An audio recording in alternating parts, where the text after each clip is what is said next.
I know that the light is present within you, and thus there's no need to fear darkness. I say this during dusk, as the sun is setting, on a rainy day nevertheless. As I was walking around in nature, I now take shelter under the tree here, and I ponder how here and now is the only reality of humanity. For all we're simultaneously physical and spiritual entities, as we exist in this 3D reality, base reality. There's a part of us that exists beyond this, beyond the bandwidth, the frequency of the five senses, simultaneously existing physically in this reality with the five senses and metaphysically beyond this. And when we embody, when we're fully in the body, we embody a certain presence, a certain quality that we could say is the source of life, is always with us, and thus there's no need to feel loneliness, just as there's no need to fear darkness, because that source, that light, is always present within us, whether or not we feel it. But when we're fully here and now, when we're fully in the body, when we're fully in that presence, we're pure awareness. And as such, we need not fear certain potential negative environmental entities or influences. For we're living in purity. We're that pure attention. And awareness, there's no seekingness or drivenness. It's not driven by goals or something outside of itself, because it's full in itself. It's not full of itself, right? Because pride has been dropped, and in its place is gratitude. There's not pride for worldly success. There's gratitude for it. There's not a seekingness, a drivenness to attain this or that. Because in awareness, we value the capacity for equal pleasure in all circumstances, whatever the activity, whatever the seeming duality, whether it's happiness or distress, or whether it's pleasure or pain, whatever it is. I'm gonna move over here where it's a little bit more light. Whatever the circumstance, there is the capacity for equal pleasure. And I say this, what inspired this video? Well, I don't know if that's any better. It is what it is. It's important to see the eyes, right? A lot of people can speak a lot of words, but the eyes never lie. Words can, anybody can say anything, but body language is a better indicator of whether one is speaking the truth, right? So, therefore, I move inside where there's more light. Now. Right now. Hey, that rhymed. In the flow, Making this video, here I go. It's not me personally. As I exist in this body, I say I, but I mean not me as a body, because I'm the spirit beyond it, transcendent to it, simultaneously existing within it, right? There's both those aspects of us. We exist in this world, I say again. Nevertheless, what inspired this? To loop back. Well, somebody recently asked me how I felt about what was to them, what seemed to them, unfortunate circumstance on my end, from the outside, them looking in towards me. And, I responded, I believe, with 12 words, simply. I said, it is what it is, which in essence is an attitude of total acceptance. It's already in the past, right? Can't change it. Accept it. Move on. Learn from it. I went on to say impartial, which means neutral, which goes hand in hand with acceptance, right? Balance, equipoised, amidst any circumstance in relation to what was previously said. And I said, it doesn't affect my inner peace. So there's 3 messages. It is what it is, impartial, doesn't affect my inner peace. I believe it's 12 words, right? Simple. And they went on to say, well, based on your decisions, it doesn't seem like you care. Well, they didn't say seem, which is important because not everything's as it seems. She was projecting onto me, and this video is not about me, nor is it about her. I'm just using this example because it's practical and something that I think we can all relate to.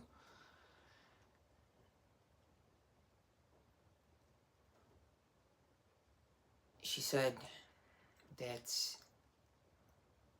based on your decisions, you don't care. And, I said, well, I don't assume or judge anything about you and any mistakes that you have made. There's no need to feel any self-condemnation because you're forgiven. It's already in the past. And let he who is without sin cast the first stone. Cast the first judgment. Who are you to judge anybody else in their present circumstance, whatever that is, or whatever happened in the past, when likely something similar has happened to you? Might not be identical, but we've all been through similar situations and circumstances, and because humanity collectively shares the same spectrum of emotions, right? So we want to understand this so that we can have compassion and empathy for others and the rest of humanity as their reflection of us. We don't want to project onto them what is within us. It's like holding resentments. That doesn't affect another. That only corrodes the one who holds that within them. Especially if they don't even know about it. You're holding something within you that is only corroding you when you have a resentment, right? And I use that word corrode because it's important. You want to think in terms of energy, electricity, this life force, the source of life within us. And so I say this because we can all be at peace and equipoised amidst any circumstance. Whether pleasure or pain, or happiness or distress, like I said. Those are simply labels, simply words to point at a certain state of consciousness, a certain state of being within us. And when we remain in presence, when we remain as such, equipoised in calmness, whatever is around us and whatever is within us, because as within, so without, right? Everything's reflection, how you see the world, how you look at it, how you potentially project onto it, although you don't have to. You can feel one with it. You don't have to feel separate. You don't have to feel separated from that love, that presence that's always with us, nevertheless. Whether we feel it or not, I reiterate, it's always with us. You know, sometimes we may feel like indulging in self-pity or feeling like there's loneliness. But as that source is always with us, we can remind ourselves of this. Perhaps we may search for a certain video that helps bring us back into that presence because we feel a certain quality emanating from the voice that expresses. It is effortless, it's not planned, it's simply spontaneous as it wishes to convey whatever it wants to say today, here and now, which I reiterate is the only reality of humanity. It's where God is found. It's where we hear the voice of God. It rises within us, which is our intuition, right? Our conscious. Fundamentally, there is no other voices, because that would imply a duality. Reality is purely subjectivity, and God is found in the space between thoughts, between words, between that inner voice, between our conscious, what guides and leads us, and directs us and protects us throughout our earthly journey as we realize our destiny perpetually. The progressive realization of a worthy ideal, that's what success is, right? Success is our degree of presentness, our degree in that presence, not a seekingness, not seeking something outside of us, as if we weren't already whole, as if there wasn't already a sense of completeness within us, a sense of happiness and contentment that is found in that beingness, that pure awareness, that purified consciousness, a pure body and mind. And that's why fasting, meditating are really important practices to help get us in tune with that presence, in the silence, with that pure beingness, with awareness, where there's no judgments, there's not a seekingness. Because when we're fully rooted here and now, we're embodied as that soul awareness in the body. There's not a sense of separateness. There's not a voidness. We don't feel a void, and thus we don't feel like we need to seek something outside of us to fill that with, perversion, which is often a seeking of acceptance. Somebody hasn't accepted themselves fully, and they're looking in the wrong place for it. They're looking for it in pornography, or they're looking for it in gluttony, in food and calories. That void can't be filled by calories. Can't be filled by pornography or lust. Whatever it is, it's filled in purified consciousness. It's filled by the presence. It can only be filled by God within us. Again, I reiterate, reality is purely subjective. It's subjectivity. So we want to, first of all, love and give proper attention to that part of us that exists beyond the three-dimensional earthly reality, that exists beyond the five senses,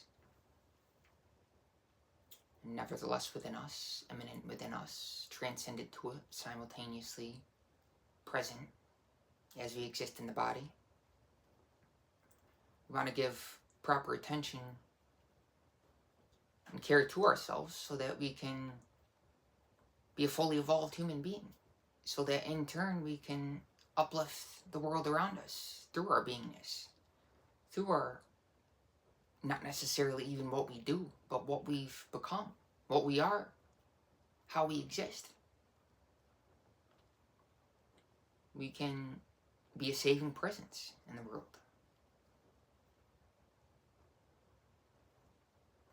Not that me personally, that I'm a savior, because any truly successful person who's not full of themselves, who's dropped that pride, right, and is simply grateful. They live in thanksgiving for the here and now, for the energy within them, as the generous heart around them is expressing as creation and as them. There's no separation from them and the rest of creation. There's no feeling like, this body is a boundary. This is me as a personality. I take credit for this success. No, it's not like that. Because any truly successful person who has dropped pride and doesn't identify with the solar plexus realizes that they're simply a channel for a will beyond them, beyond themselves. And when we're motivated by a purified consciousness, by an idea, the progressive realization of a worthy idea, that's what success is, right? When we're motivated internally by an idea, not from a sense of seekingness, not seeking something outside of us as if success was found out there. Really, it's in here. All thoughts, all ideas aren't out there, but really they arise from within here. And thus, when we're aware of this, we realize that an idea that takes us out of ourselves, that takes us out of that personality, that sense of me-ness, which is kind of a restricted bandwidth of frequency of consciousness, an idea that takes us out of ourselves, when we're motivated by that, there's that sense of connectedness with the world around us. There's that sense of, wow, I can be a saving presence. Again, not as a personal me, but as I express connected with as humanity all around me.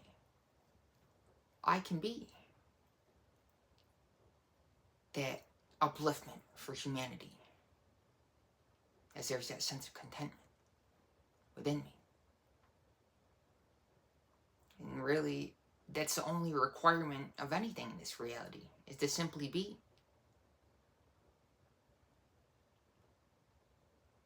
When we evolve in consciousness from having to I have this, my personality, I own this. I own this, whether it be a memory, right? All memories are, we can value them, but we want to understand that oftentimes they're sentimentalized and even judged because they're viewed as mine. They're viewed as me as a separate mind. But really, reality is all one mind. We're all individualizations, expressions of the one universal mind. And when there's not an identification as a personality, as having this, as owning this, and this is mine, we understand that it all exists to our creator, our mother, father, creator, beyond time, that timeless, limitless state of consciousness, awareness to which we all have access. Here and now, it's always with us, I reiterate. Then we move from havingness to doingness. But what is the foundation of that doingness? Is it beingness? Or does it come from analysis? Does it come from excess planning? I gotta do this, and I got to attain this, and does it come from unrelenting thinkingness? Or does it come from our conscious? Does the thought process arise from our intuition? arise from a will that animates the body, not analysis, not a personality. For all, we exist in this three-dimensional reality, and activity is the life breath of the world around us, right? So we can't be in a state of meditation 24/7. I don't like using the word can't, because that's a limitation, but it is really not practical for the majority of humanity, right? So we must do, but the foundation of that doingness can be beingness, can be a heightened degree of awareness and consciousness, can be an elevated frequency, can be a liberated presence, and thus uplifting the world around us. It doesn't have to come from a place of force. I gotta do this. It can come from a place of inner peace, which is really power, not force. Force wants to consume energy constantly, whereas power generates and produces energy, and is that energy, that presence for the world around it. As I said many times on this channel, we don't just want to consume energy mindlessly, whatever it is, whether it's something intellectually, or whether it's food, whether it's calories. We want to bring that heightened degree of presence and awareness to whatever activity that we feel equal pleasure in, whatever it is, whether it's a rainy day or a sunny day, whatever it is. We can bring that presence to whatever activity. So let's take eating, something that is sacred, right? What's out there on the plate? That's life. It's life out there on the plate, right? And when we view it as such, we realize, wow, I'm taking this within me. I'm nourishing the life within me. For all, there's the one source of sustenance, the one provider of all pleasure. It's not personal pleasure. We're feeding the life force within us with that food, with that nourishment. When we view it as such, I know it might sound crazy to some of us, but it'll actually behave differently within us when we give it proper attention and lovingness. Because it's life sitting out there on the plate. That's really the purpose of food, is its only purpose. Taste is simply an incentive. The only purpose is to prolong life and to provide strength.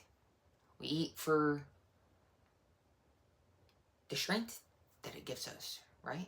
To prolong the life which we've received from heaven. To realize the kingdom within, as we exist in this body. Not for the pleasure found therein. And there's no attachment or aversion to it. There's not an attachment, I need this. We can go without it. And at the same time, there's no moralistic aversion. There's no compulsive self-gratification, which is an attachment. So when we're there, when we're here, when we're in that presence, there's no attachment or aversion. We can take that which is sacred, eating, and bring that sense of consciousness to it, rather than indulging and consuming mindlessly. Realize that, wow, this is a piece of the earth. That's all food is, right? It's a piece of the earth. Food is the body. Body is food. It has to do with our physical reality. But we want to understand that, like I said, we're simultaneously existing physically and metaphysically beyond this body. And we eat to prolong life in order to fulfill our role, to fulfill our purpose, whatever we were brought here to do, whatever our reason for being is. Once that's accomplished, there's really no attachment to survival, right? Even now, even while I'm progressively realizing this purpose, there's, I know it might sound crazy, but there's no attachment to or aversion to survival. It is what it is. The body comes and goes. That's not my identity, though. Consciousness carries on long after the body. And we identify with consciousness, not purely physicality. We'll see things more clearly. We won't consume things mindlessly. We'll see all of reality with a sense of connectivity as an expression of that self-same consciousness. Self with a big S, with a capital S, not self with a small s, which is small. Our smaller self, our lower self, right? Because it's restricted. We feel confined to a body. We feel limited to a personality. But really, we're not. And so I make this to express that we can all elevate our frequency, elevate our vibration as we exist in this creation, as an expression of creation. It's an expression of our mother, father, creator, mother nature, the mother aspect, the divine mother. Creation. And father, the aspect beyond it, transcendent to it, the light that's present within us as we liberate that energy from the lower chakras, the lower energy centers, the lower self, the lower body. We liberate that energy to a higher frequency, the Father, which means the light within us.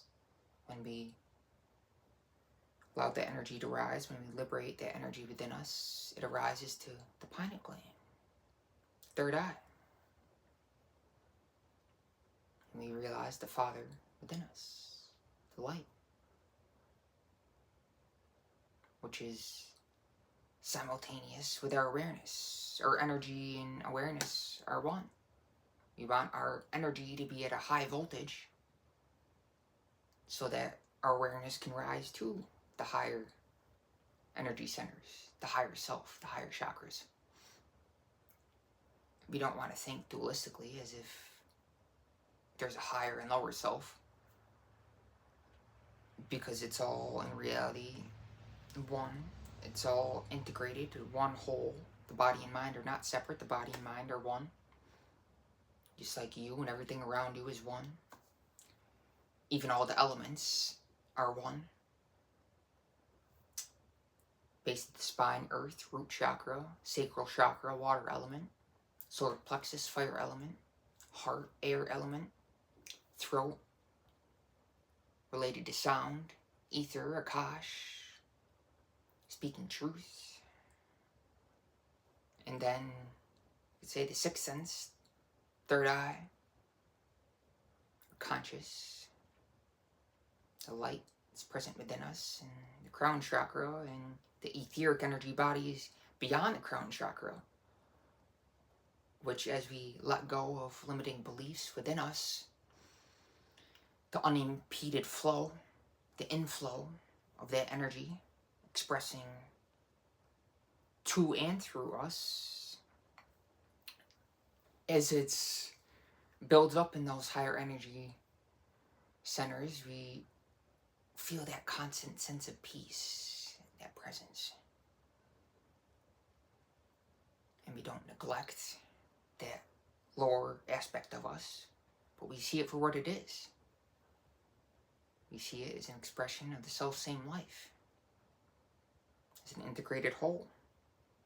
There's no separation between the elements, for they're all one. There's no separation between anything in this creation. That's the biggest illusion going. And when our energy rises here, we'll see that clearly. We won't feel that we are a separate body. There'll be that expansive sense of connectedness, which we can say is illumination, where we actually feel that inner light and sense it in the world around us, right? We all have access to this heightened state of consciousness.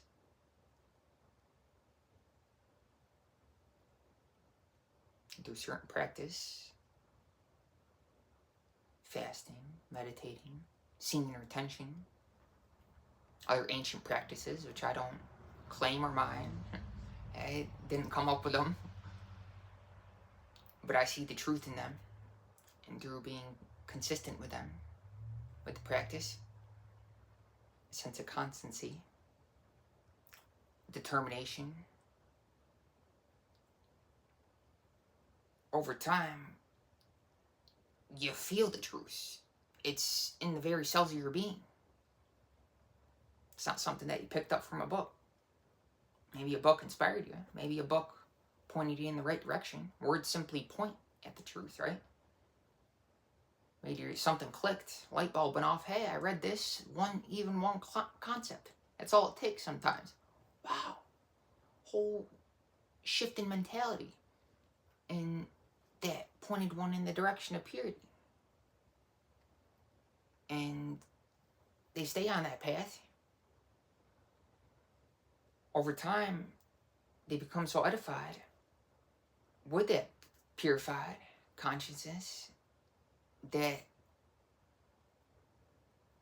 they're able to embody that life force, embody the presence, and be fully in the body while simultaneously realizing their transcendent reality.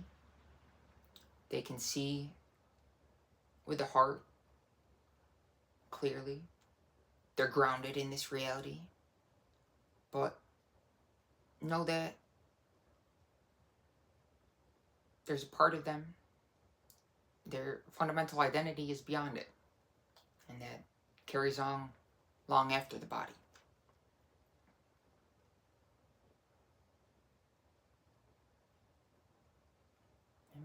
And all it takes is one concept, sometimes to save us many lifetimes of cyclical nonsense.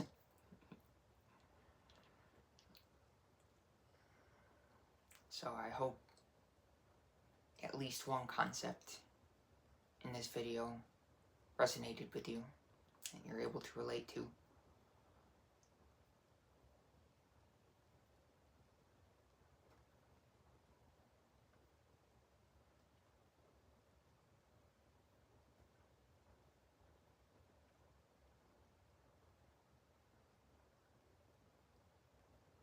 And what else can I say? Go with God. Realize Him today. Not as an image, not as something we form within ourselves related to a religious identity, related to a personal history.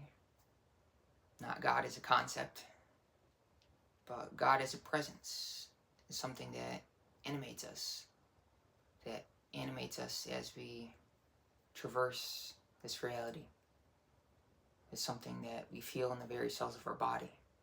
It's something that there's an intrinsic knowingness. It's a sense of guidance. Something that's always guiding us. Something that is always protecting us.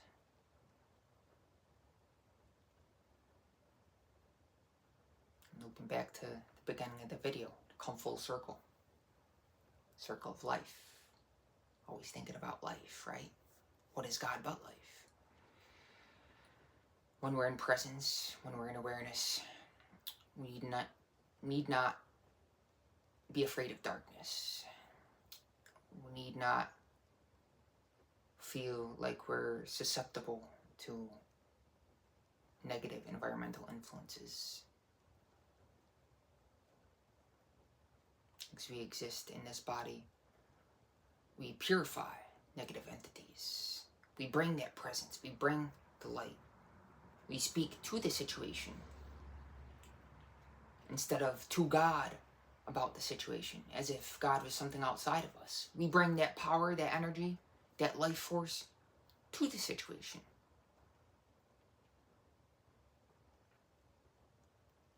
Because that presence is within us and within everything around us.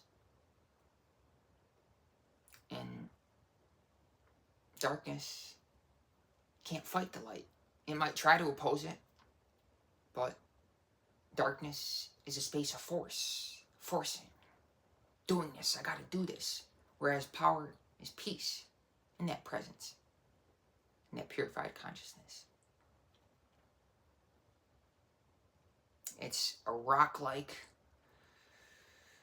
yet simultaneously infinitely gentle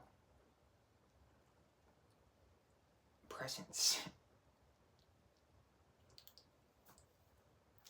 I don't want to get hung up on the word presence, right? This word is simply pointing to the truth.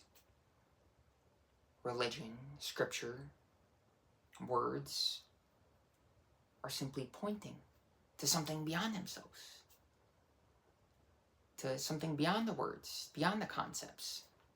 As we can define words with the words, right? And it's a circuitous, endless cycle. But we don't want to get stuck in analysis. We can use analysis, we can use thinking, but we don't want to identify with thinkingness, identify with thought process. We want to see that we're the silence between the thoughts, that pure awareness, that attention that we can really tune into with meditation. We can harmonically attune to higher dimensions of awareness and ultimately to divinity, which is dimensionless, beyond all universes, dimensions, is what always is, what always was, and what always will be.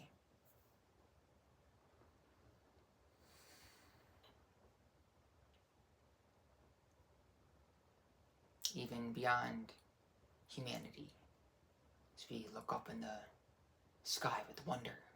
Wow, what's beyond this earth? There must be.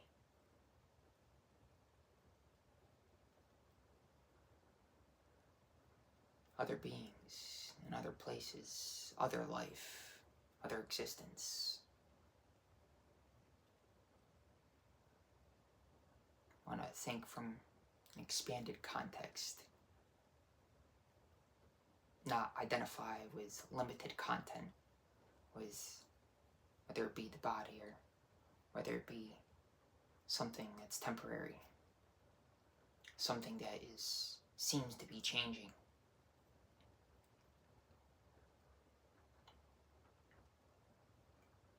But we want to identify with the constant, with the changeless, the presence. We only see change if we're thinking in terms of sequence. But when we're in that presence, we see everything arising here and now. It's perfect as it is. The half unfolded flower is not an incomplete flower. It's a perfectly half unfolded flower. And same with you. Let's say you're halfway onto your purpose. You're already complete. That purpose is already manifest. Everything reveals itself in due course, in due time. It's only a matter of time, right? In the presence, there is no such time, because there's that sense of completeness. You're the half unfolded flower. That's perfectly complete, where you are now. And when you walk by faith, not by sight, you carry the power within you. You must know this. You must not be afraid of darkness, for the light is present within you. I promise you. That's not my personal promise. It's the promise that's coming out of me, that wants expressed through me.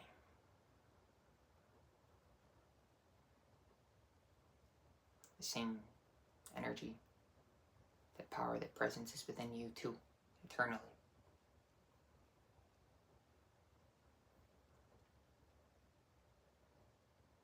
It's only by grace. Affirm today. I'll do whatever it takes. I'll do whatever it takes to realize you, Lord. To be in your presence, to bask in your loving, gentle essence, which is the seat of every human experience, the background of all appearance, the essence which gives us life, which animates our consciousness.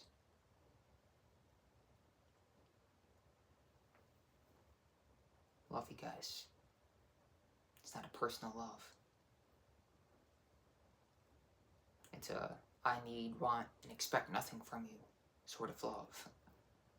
That I love you no matter what. No matter who you are. When you love, no matter who you meet. Love comes first. The mind doesn't interject.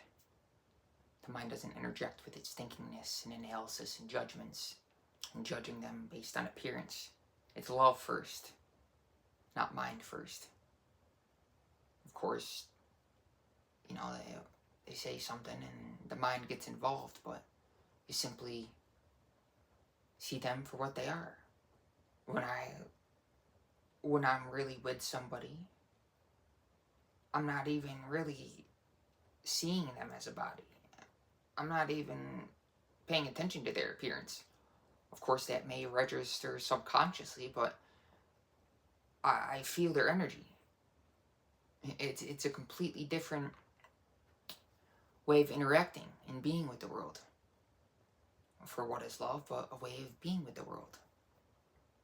A way of being. It's not something to get.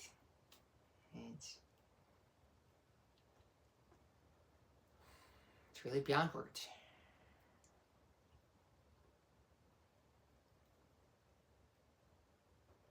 Anyways, I guess that's all for real this time.